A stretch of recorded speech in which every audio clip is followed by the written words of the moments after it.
আপনি কি জানেন জাহান্নামে সবচেয়ে হালকা শাস্তিতে হবে, আর সেই শাস্তিটা কি?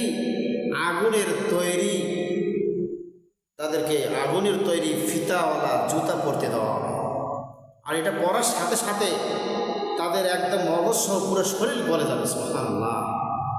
আর নোমান বিন বাশির ক্বালা রাসূলুল্লাহ সাল্লাল্লাহু আলাইহি ওয়াসাল্লাম, নোমান বিন বাশির হতে বর্ণিত, ইন্না আহওয়ান আহলিন নারি আযাবান মান লাহু নালানি ওয়া শিরাকানি মিন নার ইয়ালি মিনহুমা দিমাগুহু কামা ইয়াগলিল মিরজালু মা ইয়ারা আন্না আহাদান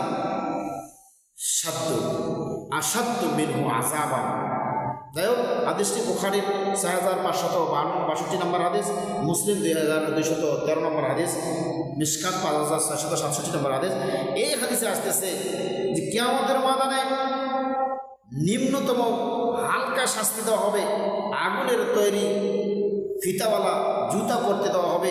এই জুতা যখন এর পায়ে পড়বে, একদম পা থেকে মাথা পর্যন্ত সমস্ত শরীর গলে যাবে, মাথার মগজ গলে যাবে এবং নার্ভগুলো গলে যাবে। সুবহানাল্লাহ।